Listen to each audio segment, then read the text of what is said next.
September is National Suicide Prevention Month, a time to remember the lives lost to suicide, acknowledge the millions more who have experienced suicidal thoughts, and the many individuals, families, and communities that have been impacted by suicide. My guest, Leslie Weirich, knows this topic all too well and has turned her experience into becoming an advocate. Good morning.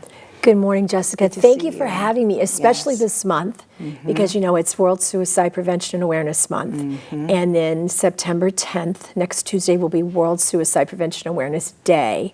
And in our home, that's very personal because it'll be 8 years since we've lost our son on that day. Oh my goodness, on that day. On that day. Our son very coincidentally took his life on World Suicide Prevention and Awareness Day. He was a junior at Wabash College, west of Indianapolis. He played football.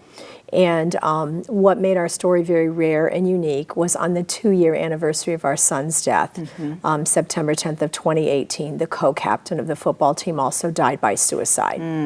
And so I know that understanding that a voice is needed on this subject matter was part of the reason that drove you to speak. But how did you overcome the hurdles of just the pain and reliving it each time you tell your story to become an advocate for this cause? That's a great question, and it's one that I get a lot. You know, I often say I didn't choose this work chose me. You know, I think one of the things was I was older, and you know, at the time I was trying to work full time and get out on my lunch hour, on the weekends, do fundraisers, speak at local civic groups, and there weren't enough hours in the day. And then, you know, a little thing happened in 2020, right? The world shut down. So on February 25th of 2020, I actually took a PTO day, and I went and I spoke at a charter high school in South Bend, Indiana. And that time I had just decided I was going to ask the question, have you lost a friend or family member to suicide? And you know, Jessica, the first class had about 60 students in it, and I think over half, about 30 of those students raised their hand. Oh, goodness. So I asked it in the next 2 classes that afternoon, and I knew that day, I was like, this has got to happen. So I went home, and my husband and I talked about it, we discussed it, we're people of faith, we prayed about it, and I decided that I was going to resign from my job, and I was going to start speaking full time. Well, as you know, COVID shut the world down 2 weeks later. So then I knew that, you know, what was needed before was going to be needed even more now. And now here we are, you know, 4 years outside of COVID. And our suicide rates are higher than they've ever been. Are they? Yes. Now? Last year, in 2023, we broke a record of, we lost over 50,000 people in our country. So if you think of a town, that's 50,000 people. Think of it driving by next year and that town's gone. You know, so we are losing way too many people, and we need to get ahead of it. And, you know, the upstream approach is what I really talk about, and building resiliency. And so I know that you mentioned that there's a higher rate or ratio in men and in young men. So tell me, what is the ratio or what is the stat, and why do you think it's so high in males? Well, you know, suicide is such a complex issue, and it's even more complex now with social media and everything else. There's just so many contributing factors. For all the suicides, everyone has a different story. Their stories are unique. But I think what happens is you reach a point where, you know, there's a lot of things piling up. It's a perfect storm. And then there's a catalyst moment when the brain gets overwhelmed. And I always say, if you can think about this, no one really wants to take their life. They don't want to die. They're trying to shut down that pain. So with young men, unfortunately, they have access to firearms. And firearms are the predominant form of, you know, death with suicide with young men. So when I am now speaking on Army bases. Last year I was at West Point for a week. I've been in Army and naval bases around the nation. But one of the things that I do, because it's so important, is we talk about these unhealthy relationships and toxic relationships. I give the warning signs, Jessica. And then after I give those warning signs, I say, if you recognized one of those, doesn't need to be 2 or 3, even 1, I need you to go back to your barracks. I need you to give your firearm to a battle buddy to lock up for you. And I know that that talk has saved lives because I've heard from the chaplains and I've heard from people on the bases stories that have come out after my talk of soldiers who've gotten the help that they need. So I'm going to be booking I'm starting to book into 2025 now, and I want to book as many talks on bases as I can in the next 5 years. I'm not a young woman. I'll be 65 the end of this month. So, you know, with every breath in me for as long as I can, I'm going to be speaking about this. Yeah. And so I'm sure there are parents that are watching that are thinking in their heads like, is there a way I can know if there's something that is wrong, if there are signs or clues that I can see within my child, my youth, to try to prevent, because this month is a prevention month. So what tips or just advice would you give for parents to be aware and look out? Right. That's a great question. It's one that I get all the time. Now, I will tell you two things. I will tell you sometimes there are a lot of warning signs. Sometimes there are none.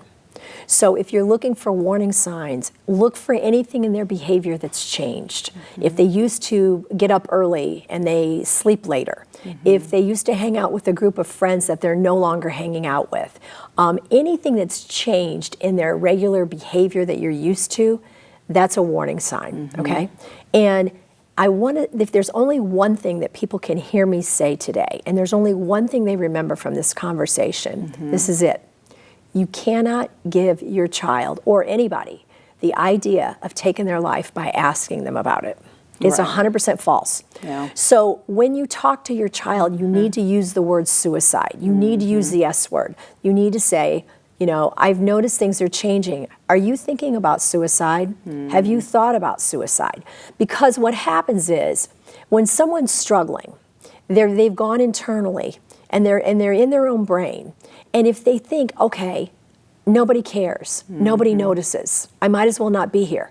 The minute you say the word, and they've been thinking about it, they know that somebody notices them, somebody cares, it allows them that opportunity, but you have to be really careful about what you say afterwards. You want to ask open-ended questions, not yes or no questions. So, you know, if they say yes, don't be shocked, okay? It's the most life-saving conversation you can have. Say, it sounds like you've been going through a really hard time. Tell me more. Can you tell me more? How does that feel? And try to engage them and get them to tell you as much as they can. Then you can assess what type of help that you need right away. No, that's good. That's really good, because I'm sure when they keep it on the inside, it almost normalizes the thought for a while. And so when someone says it, it kind of makes it a little bit more reality. And they're like, oh, what are the repercussions, or what does this look like? 100%. And I always say, it involves other people, and I always say it has to do with our amygdala, our fight or flight or freeze, which is in the back of our brain. And many times I said in that heightened suicidal moment. So if you can think about this, the most heightened suicidal ideas that you have last anywhere from 12 hours to 48 hours. If we can get someone through that period of time, there's a greater than 90% chance they'll never die by suicide. So how do we get them coping skills and mechanisms to get through that time? And you know, we're living in a digital age now, but one thing, Jessica, is Gen Z, which Gen Z was born between 1997 and 2013. Gen Z self-reports as being lonely, sometimes or always, 75% of them. Wow. But they're the most digitally connected generation. So we've got the most digitally connected, loneliest generation ever. So that should tell us something about our digital devices are not the kind of connection. They're good for a purpose, but they're not the kind of connection we need. We need real, live, human connection. Yeah, so good. And before I let you leave, Leslie, I know that you speak all over the world, but you have a couple of local things happening close by. So will you tell me those real quick so our audience can know? Sure. Well, thank you very much. In November, I will be speaking for the Northeast Indiana SHRM, and I'll be speaking on creating a culture of connection and why it's so important in the workplace. So that's one thing. And in October, I will be speaking at the National Symposium on Traumatic Loss. Traumatic loss can be many, many things. I've had a lot of loss. I wrote a book about it earlier in February called The Gifts of Grief. So I will be speaking at those things. And the rest of my talks in September, I'm in Indianapolis at a fundraiser next week speaking on connection. Connection is a big thing, and if I could just say this, Jessica, loneliness is really killing our country right now. And Dr. Vivek Murthy issued a report last year talking about it, and he said that loneliness is considered the new smoking.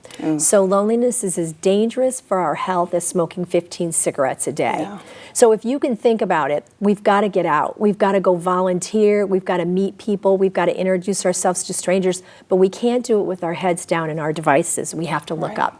So I would encourage everybody to do some digital detox in the month of September. When you go for a walk, don't have your AirPods in. Be looking around, be engaged, smile at someone, make eye contact. It's so important because you never know. Someone just told me this morning about his daughter who smiled at a student and asked how he was doing. And that student was going to go home and take his life that day. Oh my goodness. So there just those little micro moments can change someone's life. Yeah. So good. Thank you so much. You're very for joining welcome. me today. You're very welcome. And if you or anyone that you know is considering suicide, let me tell you, you are not alone. We will put a phone number and a website up so that you can get the resources and information that you need. And I'll see you after the break.